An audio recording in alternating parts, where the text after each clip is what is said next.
शराबबंदी कानून और बापू के सिद्धांतों को नहीं मानने वाला, शराब पीने वाला हिंदुस्तानी हो ही नहीं सकता। वो महापापी है, महाअयोग्य है। ये दिव्य ज्ञान कल बिहार के मुखिया नीतीश कुमार ने दिया और ये कह दिया कि जो भी शराब पीता है वो हिंदुस्तानी हो ही नहीं सकता। यानी वो इशारा कर रहे हो कि ये सारे लोग जो शराब पीते हैं, जो बापू के सिद्धांत को नहीं मानते हैं, वो पाकिस्तानी होंगे। खैर, इसके अलावा ये भी कहा कि वो न तो शराब पीने वालों के लिए सहानुभूति रखते हैं और न ही बेचने वालों के लिए। चूंकि आरजेडी एमएलसी कल सुनील सिंह ने एक सवाल उठाया और ये कहा कि जो लोग भी शराब पीने के मामले में जेल में बंद हैं, उन्हें बिना किसी शर्त के जेल से बाहर कर देना चाहिए, क्योंकि 70 से 80% गरीब तबका के लोग जेल में बंद हैं।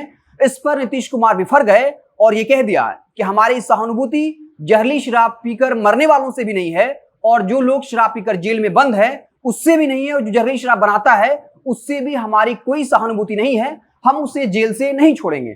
इसके अलावा उन्होंने इसके शराबबंदी के फायदे गिनाए और ये कहा कि जब से हमने राज्य में शराबबंदी लागू की है, लगभग 1.25 करोड़ लोगों ने शराब पीना छोड़ दिया है।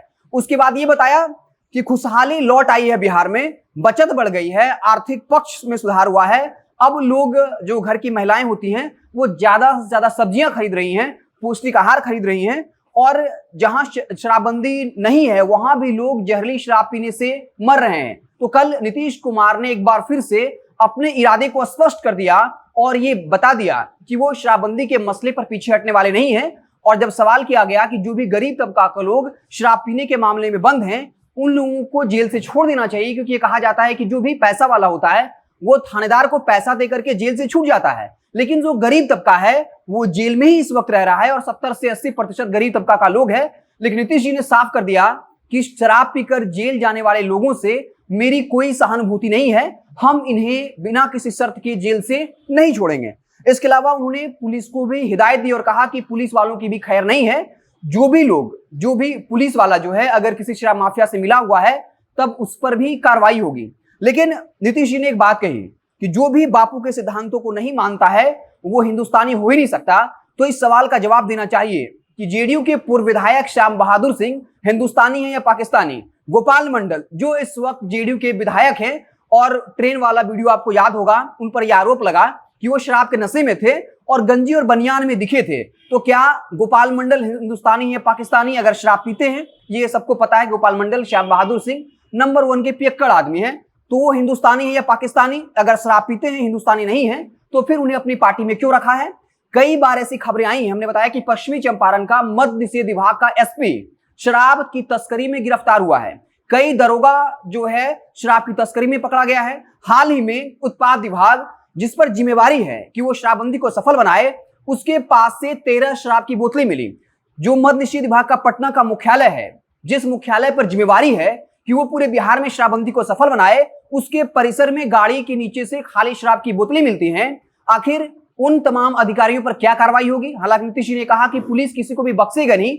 जब यही पुलिस वाले शराब माफिया से मिले हुए हैं तो फिर ये कैसे कार्रवाई करेंगे? और हाईकोर्ट ने भी साफ तौर पर कहा था कि बड़े शराब माफिया को नहीं पकड़ा जाता है, सिर्फ छोटे शराब बेचने वाले या फिर शराब पीने वाले को पकड़ा जाता है। आपको बता दें कि नीतीश जी ने कहा कि जो भी जहरीली शराब पीकर मरता है, हमको उस पर कोई दया नहीं है, कोई सहानुभूति नहीं है, और जो भी जहरीली शराब बनाएगा उस पर कार्रवाई होगी। और वो याद दिलाते हैं गोपालगंज का खजूरबनी का इलाका, जहां जहरीली शराब पीने से 15 से ज्यादा लोगों की मौत हुई थी। और उस मामले में जो लोग थे जहरीली शराब बनाने का आरोप जिन पर लगा, वो पासी समाज के थे। उनमें से 9 पुरुष को फांसी की सजा दी गई और 4 महिलाओं को उम्र कैद की सजा सुनाई गई। लेकिन आरा में जेडीयू का नेता राकेश सिंह, जिसके जहरीली शराब पीने से 1 दर्जन से ज्यादा लोगों की मौत हुई थी, लेकिन उसके बाद वो सीएम नीतीश के आवास में जाकर तस्वीरें खिंचाता है। नीतीश जी को बताना चाहिए कि आखिर वो पाकिस्तानी आपके आवास में घुस करके कैसे आपके साथ तस्वीरें खिंचा लेता है। और खबर ये है कि एक बार फिर से वो सजा याफ्ता है, लेकिन जमानत पर जेल से बाहर है। और जब इस बार पंचायत का चुनाव हुआ तब उसकी पत्नी पंचायत चुनाव जीती। वहां राकेश सिंह, जो जेडीयू का नेता रह चुका है, जिसके जहरीली शराब पीने से 1 दर्जन से ज्यादा लोगों की मौत हुई है, वो जमानत पर पंचायत चुनाव के दौरान बाहर था। और अब बाहर है या नहीं इसको लेकर अपडेट नहीं है, लेकिन पंचायत चुनाव के वक्त जेल से बाहर आया था और उसकी तस्वीरें वायरल हुई थी, जहां उसकी पत्नी पंचायत चुनाव जीत कर आई थी। और जेडीयू की पूर्व सांसद मीना सिंह, इसके अलावा वर्तमान जेडीयू जिला अध्यक्ष अशोक शर्मा वहां मौजूद थे और तस्वीरें खिंचाई गई थी। नीतीश जी को इस सवाल का जवाब देना चाहिए कि जो महात्मा गांधी के बात को नहीं मानता है वो हिंदुस्तानी नहीं है। वो अगर पाकिस्तानी है तो फिर जब उसकी पत्नी चुनाव जीतती है तब आपकी पार्टी के पूर्व सांसद और आपके जिला अध्यक्ष वहां क्यों जाके तस्वीरें खिंचाते हैं? आपको इस सवाल का जवाब देना चाहिए कि आखिर जब आप 2005 में बिहार में सत्ता में आए उसके बाद आपने पूरे मोहल्ले में शराब का ठेका क्यों खुलवाया? क्या आप उस वक्त महात्मा गांधी को नहीं मानते थे? क्या उस वक्त आप हिंदुस्तानी नहीं थे? आप हिंदुस्तानी तब हुए जब 2016 में जो है आपने शराबबंदी लागू की, यानी 2005 से लेकर 2016 तक कोई हिंदुस्तानी बिहार का मुख्यमंत्री नहीं था क्योंकि उसने मोहल्ले मोहल्ले में शराब का ठेका खुलवाया था। तो कुल मिलाकर शराबबंदी के मामले में अपनी सनक को पूरा करने के लिए नीतीश कुमार खुद घिरते जा रहे हैं। जो भी बात उन्होंने कल विधानसभा सत्र के दौरान कही और ये कहा कि शराबबंदी कानून और बापू को सिद्धांतों को नहीं मानने वाला एवं शराब पीने वाला हिंदुस्तानी हो ही नहीं सकता, तो एक सवाल का तो आपको जवाब देना पड़ेगा कि 2005 में जब आप सत्ता में आए तो हर मोहल्ले में आपने शराब का ठेका क्यों खुलवाया?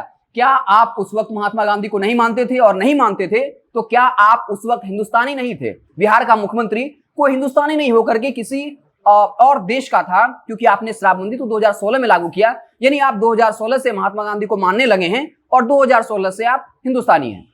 आप देखते रहे जनता जंक्शन, जैसे ही कोई और बड़ी खबर आएगी तो हम उससे आपको इत्तला करेंगे। बहुत बहुत धन्यवाद।